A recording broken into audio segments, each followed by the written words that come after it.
All right, I'm here in my 2006 Subaru Outback with the manual heat controls. This no longer works. It's been on defrost no matter what I put it on. The air is only coming out the defrost vent for the last year or two. I'm getting tired of my feet freezing in the winter, so time to fix it. There's lots of other videos out there showing you how to take apart some of this stuff, so I'm not going to go through every screw, but you start with this, then you take this guy off, then you take those brown side trims off. All right, so I just want to show you what this glove box piece looks like removed, where all the screw holes are, so then you will be able to find them as you go to take apart your own, instead of kind of showing it as I went. I already did it, but I can still show you. So you got 3 trim clips down here that connect right there to those 3. 1, 2, 3 on that little guy. On the side here, you have at least 3 of those gold tabs. 1, 2, 3 that go in there, and then it does help to have this flop around so you can kind of get this kind of up and out. So to get this floppy, you have a screw here and one there. So those 2, after you've already taken apart this part. You do not need to take apart your radio deck. That was a kind of unnecessary thing that I did, thinking I would maybe be able to see what's going on or have access back there, but you do not at all. So if this is your control that's causing you problems, then only work on this glove box side. You will want to take apart just this part of the bezel and this little trim brown piece here in order to get to this tan piece, but you do not need to take out the radio deck or anything on the driver's side. So and then over here, you have that trim guy, little trim clip there. Do we have any other screws up here? I don't think so. And then these 4 dash, I'll show you those. So 1, 2, 3, and then that one over there broke on me. So those 4 top dash plastic clips go up into the dash right there, as you can see. 1, 2, 3, 4. I don't think I'm forgetting anything. You have one little wire connector there just for the glove box light, and then that guy is free, so you can set that aside. And then you're up in here working on your servo. So there's a very difficult to get to screw up there and back there. Part of this, mine's golden colored, kind of rusty copper bracket. I would not recommend trying to do that. There's no reason to take the bracket out. You can get the servo out without taking the bracket out. So thanks to someone else, some TED guy whose videos are only for kids, so you can't make comments on them. Ted, if you ever see this, please take that kid approval off so we can all comment and save your video to a playlist. But anyways, take that screw out, and then 3 on the servo, this black plastic housing. 1, 2, and then there's another one up there that I already took out. Here's what those screws will look like. They're only going into that black plastic housing, so they are very easy to take out.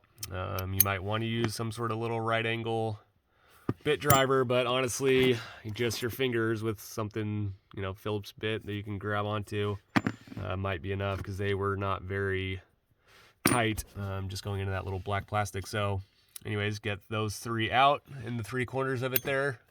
1, 2, 3. This corner up here, top left, when you're looking at it, does not have a screw, and that guy right there in the bracket. And then you can kind of bend this bracket arm out, and then the entire this black box and this guy, which is what does all your controlling. If you can see this funny shape here, so what you have is that white arm behind it has a little peg sticking out, and the peg rides along this, so as this goes up and down, and there's another one right here with that peg. These 2 white pieces are going like this, and depending on how they're oriented, that is what opens or closes the door for either your defrost vents or your face vents or your feet vent. So that's your foot vent here. So that's how that works. It's very easy to test. Just put your key on. No need to start the engine. Turn here, I'll do that for you right now.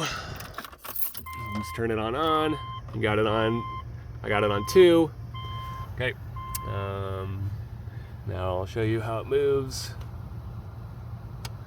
Well, actually, I already unplugged it. So anyways, that's what you would do if you wanted to test it. Now, what I'm going to tell you is a kind of a hack if you do not want to buy a new one.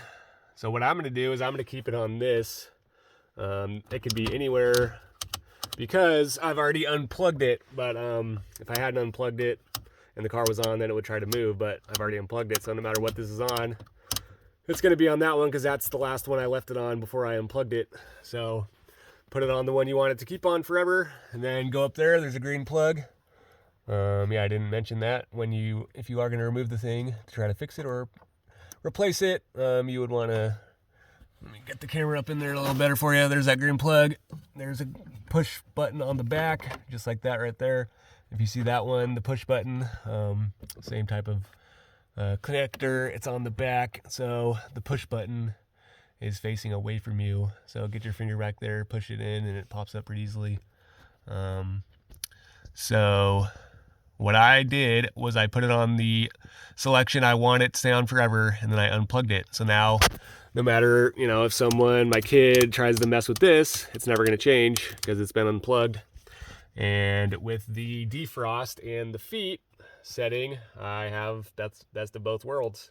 Because before, the whole reason I'm taking this apart is because it was on defrost and it wouldn't ever change off of defrost, and then my windshield would clear out and I could drive, but my feet were always freezing because I live in a cold place where it's below freezing all winter. So I think this is best of both worlds, where I get enough defrost, especially if I crank it up to 4 to clear my windshield of condensation or fog, but I also have some warm toes. So that's what I'm going to do. I don't feel like spending $100 to buy a new thing. I don't actually care that much about face vents. Yeah, so I'm cheap. That's what I'm going to do. If you do want to replace it, go ahead. Maybe I'll change my mind in the future, but that's what I'm going to do. So if you want to do the same thing, just get it to where you want it. There's other videos showing you kind of which position it's in, but yeah, to say it simply, when this guy is all the way up, it's on face, and then as you come around, that defrost is all the way down, which is a little bit even lower than it is right now because this is the position for that. So anyways, hopefully this helps you. Kind of a pain in the butt job, but there are easier ways to do it. Especially don't try to take the entire bracket off, like I showed you. So thanks for watching. Catch you on the next one.